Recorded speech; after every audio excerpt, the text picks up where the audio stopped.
موږ دلته دا دوه دانې یو شان مستطیلونه لرو. غواړو د دې یو شان مستطیلونو مساحتونه د دوه بیلو بیلو واحدونو په مرسته پیدا کړو. څنګه چې ما ویل د دوه مستطیلونه یو شان دي، نو د دوی مساحتونه به هم یو شان وي. خو موږ غواړو د هر مستطیل مساحت د یو بیل واحد په مرسته پیدا کړو. راځئ لومړی د دې مستطیل مساحت پیدا کړو. د دې مستطیل د مساحت د پیدا کولو لپاره به دا شکل وکاروو. د دې شکل سور 1 سانتي متر دی.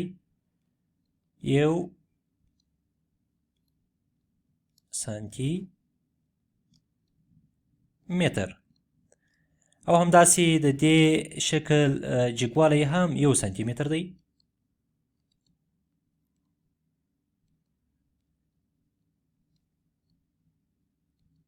یو سانتي متر. نو د دې شکل مساحت به 1 سانتي متر مربع وي. وبلیکو 1 سانتي متر مربع. نو وګورو چې په دې مستطیل کې به څو دانې دا ډول شکلونه ځای سي تر څو د دې مستطیل مساحت پیدا کړو. راځئ زه به لومړی دا شکل کاپي کړم. دا شکل به دلته راوړو او په مستطیل کې به یې په داسې ډول ځای پر ځای کړو تر څو د مستطیل نه ونوځو. دا یو شکل، دا دویم شکل، دا دریم شکل، دا څلورم شکل، دا پنځم شکل او دا شپږم شکل. نو په لومړي قطار کې مو 6 دانې دا ډول شکلونه ځای سوه. راځئ دلته به نور شکلونه راوړو. دا یو شکل، دا دویم شکل، دا دریم شکل، دا څلورم شکل، دا پنځم شکل او دا شپږم شکل. نو ګورئ په دې مستطیل کې راځئ دا شکلونه وشمیرو چې څو دانې دا ډول شکلونه ځای سوه.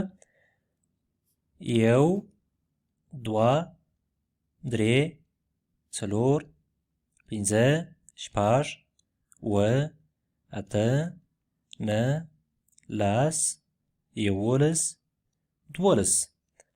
12 دانې دا ډول شکلونه په دې مستطیل کې ځای سوه. نو د دې مستطیل مساحت به مساوي سي. مساحت مساوي کیږي په 12 سانتي متر مربع سره. د دې مستطیل مساحت مو 12 سانتي متره مربع سو. راځئ د دې مستطیل مساحت په پیدا کړو. د دې مستطیل مساحت به د بل ډول واحد په مرسته پیدا کړو او دا شکل به وکاروو. د دې شکل سور 1 فرګل دی.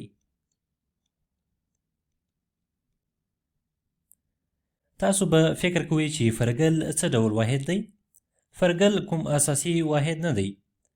ما یوازې دا واحد په دې ویډیو کې د اندازه کولو لپاره جوړ کړی دی او تاسو داسې وګڼئ چې یو فرګل 2 سانتي متره کیږي. نو د دې شکل جګوالی هم 1 فرګل دی. وبلیکو 1 فرګل. او د دې شکل مساحت به مساوي سي 1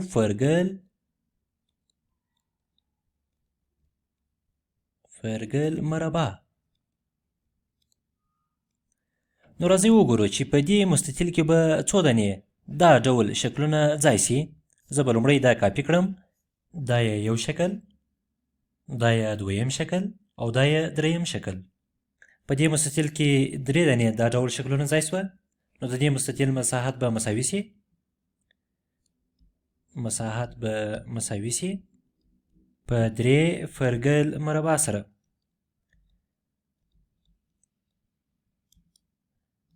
مربع.